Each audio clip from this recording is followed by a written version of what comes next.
The November 2025 Warcry errata update, whatever you want to call it, has come out, much to our surprise. We didn't expect to get all of this stuff. We've got fixes to the previous FAQ that we got just in August. We've got some designers' commentary. We've got new units. We've got Horns of Hashut, and we've got the match play update. Today, we are going to talk about the errata itself. We're going to talk about the error fixes, and we're going to talk about those new units.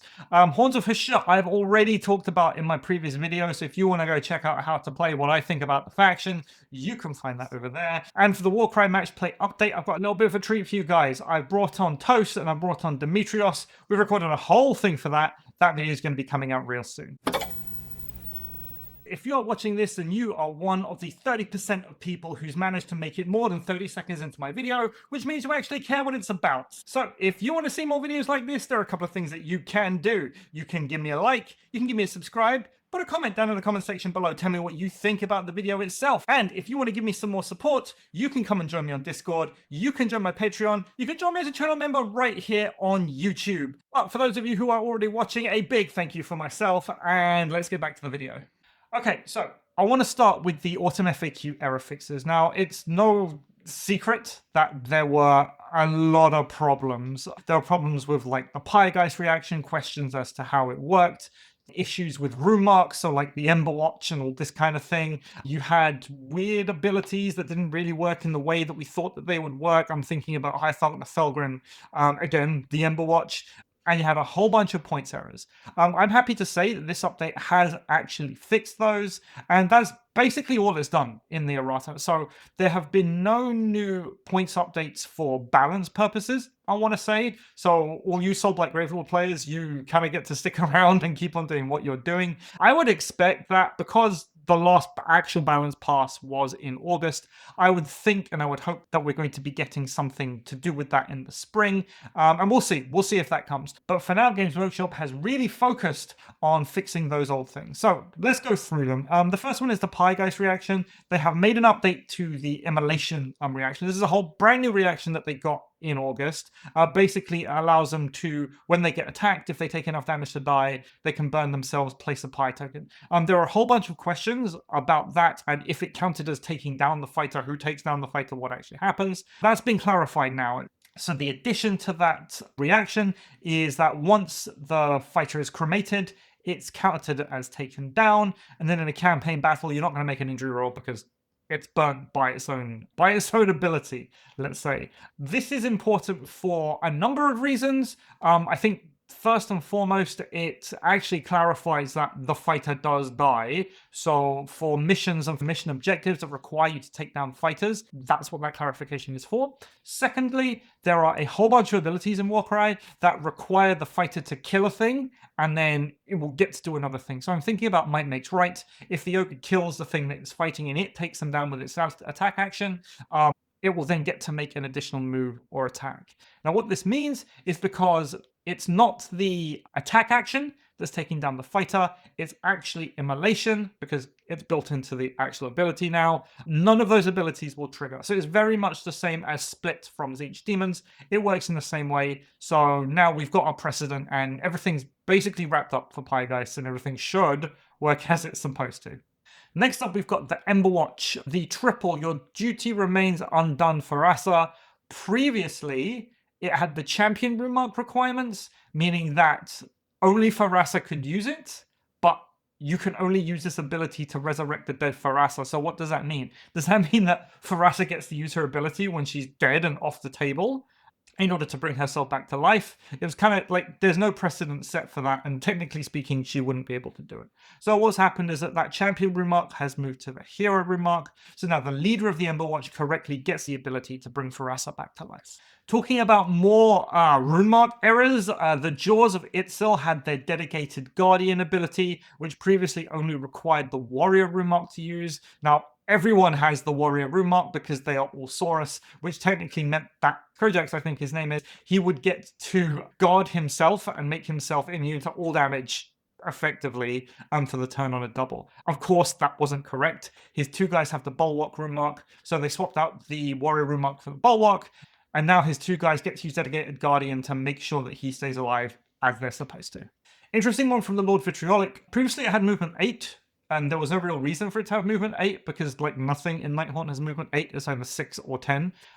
So they removed his movement 8 and it is now movement 6 as it's supposed to be. Does it make it a little bit of a less appealing fighter? Yeah, probably, because there is a very big difference between flying movement 8 and flying movement 6. But I still think for 140 points, 25 wounds, it still remains one of the best resurrect caddies that you can possibly buy out of Deathbrand Alliance. Let's talk about High Falconer Felgrym. So his Eye Shred ability previously, so the way Eye Shred works is that you attack a thing, you use Eye Shred if you manage to do damage with your attack. It's on a triple. You place the gripe token on that fighter, and then the gripe token basically means that that fighter cannot crit, so all the hits just become hits, all crits just become hits also, and you can't have more than one gripe token on the more than one enemy fighter with the gripe token on the battlefield.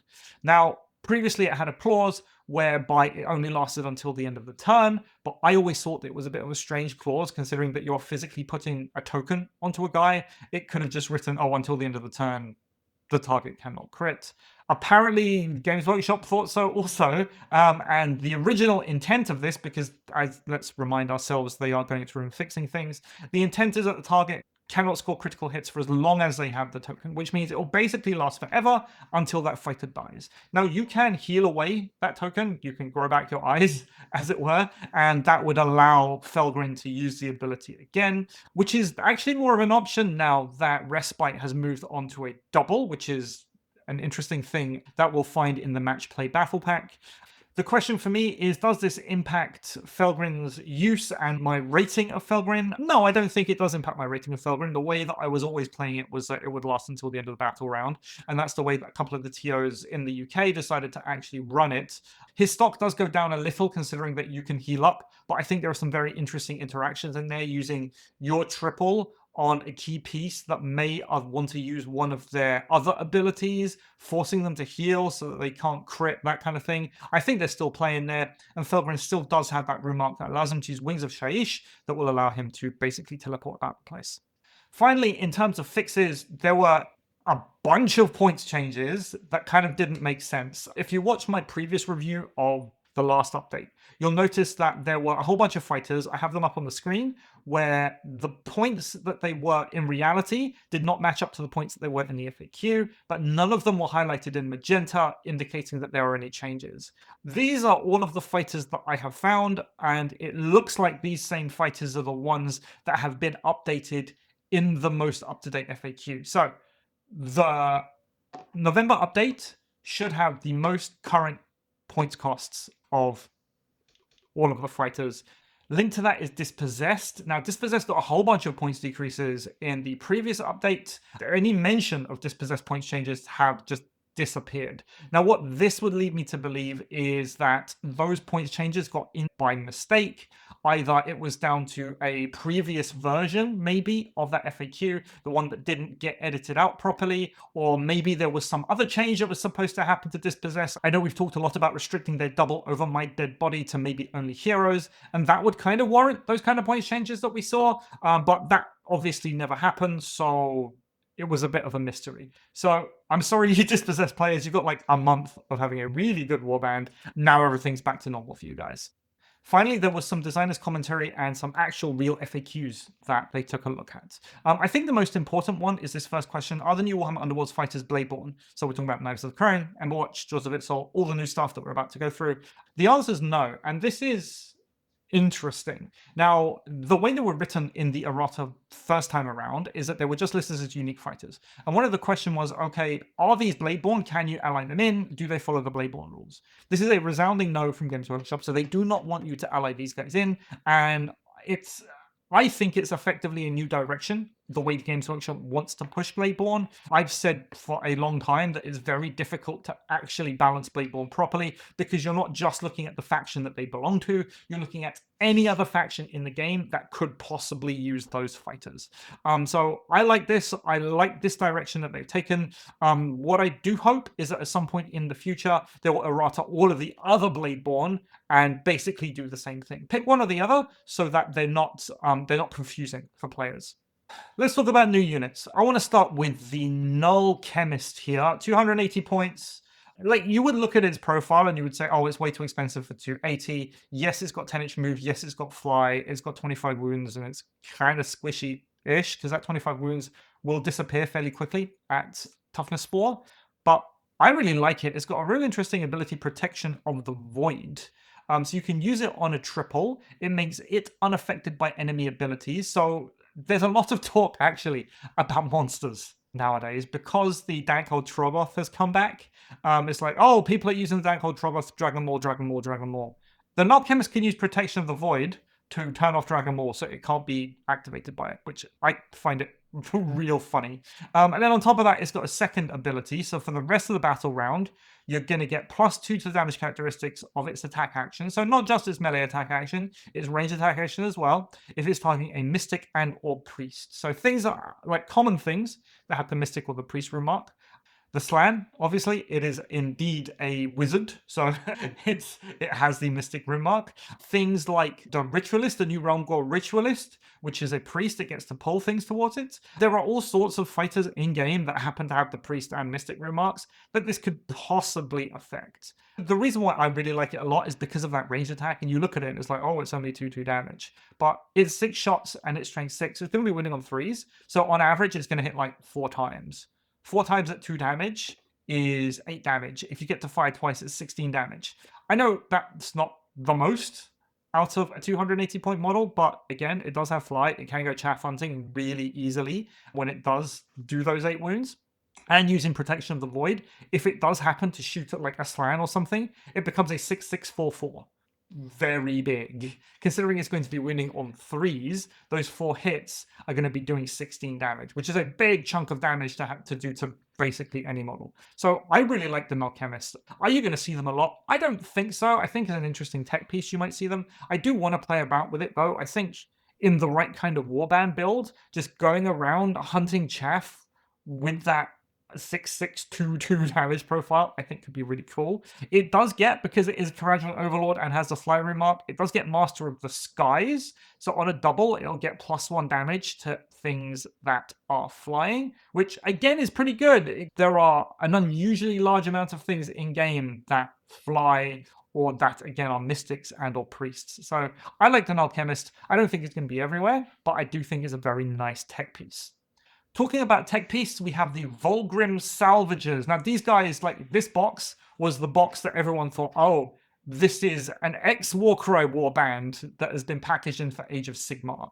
I basically said that's highly unlikely to be the case, and now they have released the actual rules for them. So let's take a look. 150 and 120 points respectively. Move, turn, and fly, of course they are. They have 14 wounds apiece. You've got one with a harpoon, which is a 3/1/3. Then you've got a normal Vongrym Salvager, which is a little bit better in combat because it does have that extra point of basic damage. Now, they do come with a couple of abilities. So the Harpoon crew will get a double, which is where you get a bonus move action of 3. If you're within 1 inch of enemy fighters, they can instead make a bonus move action of 10 and can't come past your enemy fighters. Now, I know exactly what you're going to say, that if you are within 1 inch of an enemy fighter, you're not allowed to make move actions, so you basically cannot use this ability. Let's go with rules as intended here. It specifically says that you have to be within 1 inch of enemy fighters to make your 10-inch move, so I would say that the intent is that it's allowed to make that move even though it is quote-unquote engaged in combat. With that ability, though, I think it's very, very good. It allows you to slingshot all over the place. You can use your 10-inch move, get in range of an enemy fighter, then use a double, make another 10-inch move, then make another 10-inch move for like a 30-inch move slingshot just across the board.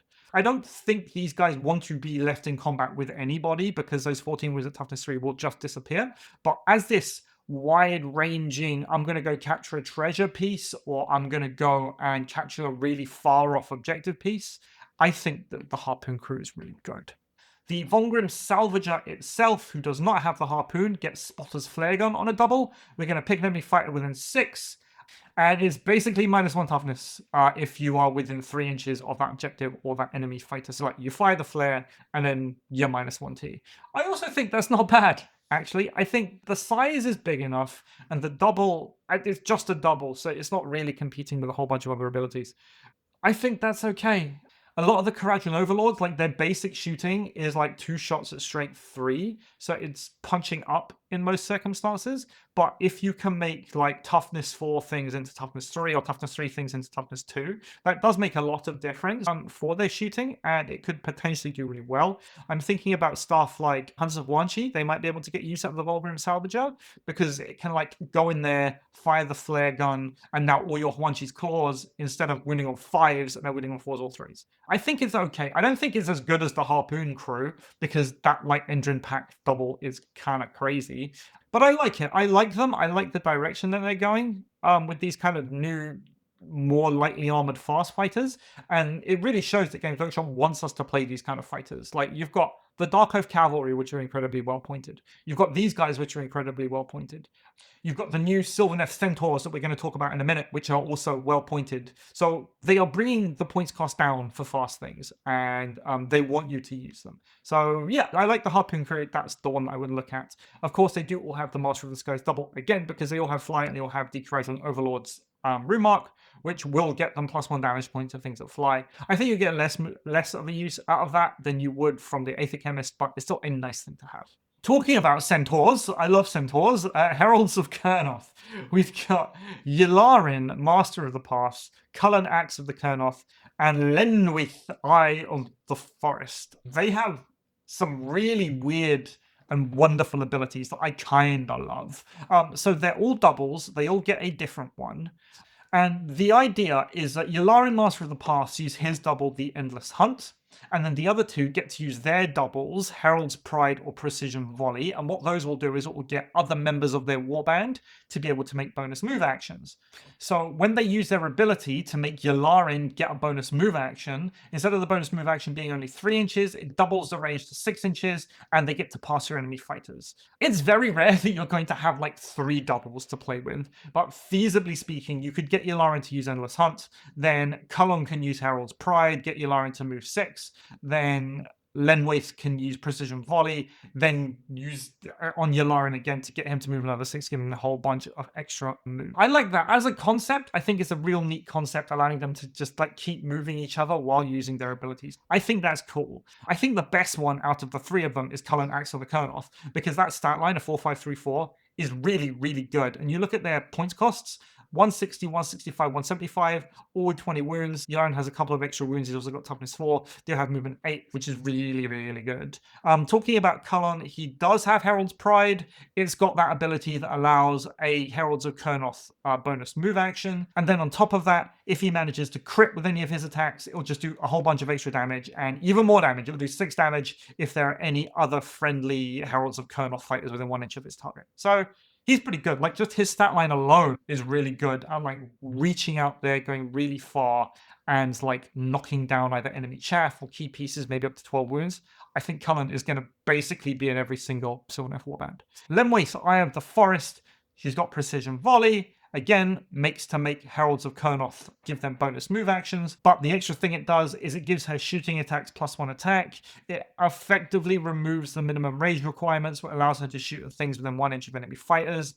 And then on top of that, if she is shooting at something within range of Ylarin, you get to crit on 5s. Now, I think Lenwaith is the weakest of the 3 because she really needs to use her Precision Volley, and like you need to use the ability to make her attack like decent. It'll become like a 3-3-2-4. You can still buff her to make her a 3-4-2-4, which isn't a bad profile on a double if you get to shoot twice.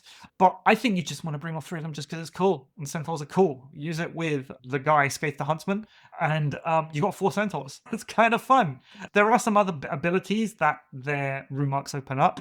Lenwaith gets the Enrapturing Song triple because she does have the Scout Rumark, which allows you to pick an enemy fighter within range of the value of the ability, and you're going to get +1 attack for friendly fighters with Sylvaneth and the Scout Rumark that target it. Considering she's the only one with the Scout Rumark out of 3 of these, I think it's basically always better just to use Precision Volley because you get way more out of it. You don't need to be right next to a guy to be able to use it. Ylarin, Master of the Pass, because he is a champion, he gets Envoy of the Everqueen, which basically boosts the toughness of people around him by half the value of the ability. It's not a great quad, even with the Rampage changes, so I don't see you using that all that much. Heralds of Kurnoth, though, They're cool. They're really cool. I want to see people use them. I want to buy them. I want to use them myself and see how they do. For Chaos, Blades of Khorne get Kamandora's Blades. You get Kamandora, Throk, Jalista, Anthrocrust, and Kanat the Dog. He is the bestest boy. They have a bunch of abilities themselves. Kamandora herself has Eruption of Hate. So for the rest of the battle round, you're going to get +1 attack for Kamandora's Blades fighters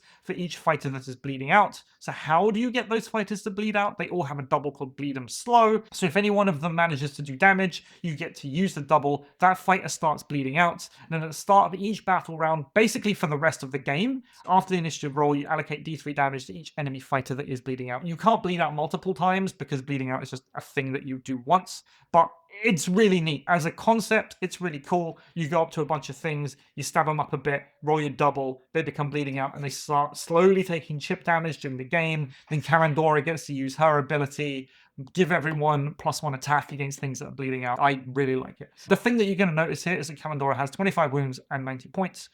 People have been talking about her being like a Vexmore replacement, like one of the premier allies in the game. I'm not too sure how far that actually goes, and I can tell you why. If you're not bringing Blades of Khorne and you want to bring Kamandora, it means that you're playing something else. So you need to bring whatever champion that you're bringing anyway. So that's one of your hero slots.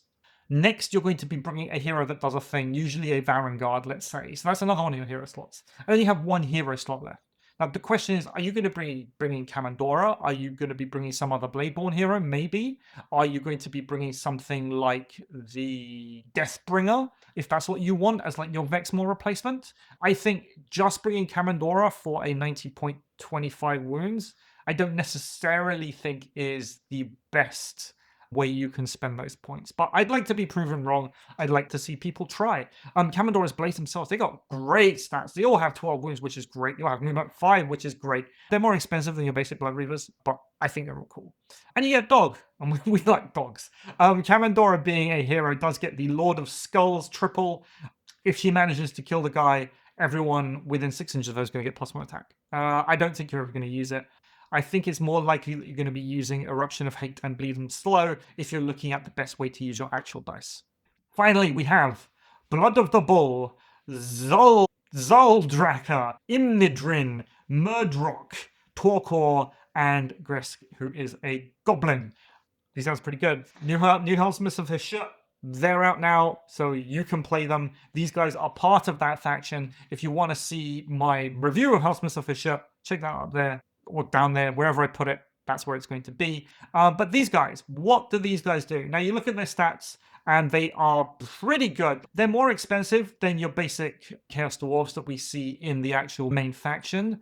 Zaldraka is the same amount of points as the War Despot, and of course, we know that the War Despot has the amazing, amazing ability, Black-Hearted Conqueror, which allows him to give 3 things anywhere on the board, 3, like a bonus move action.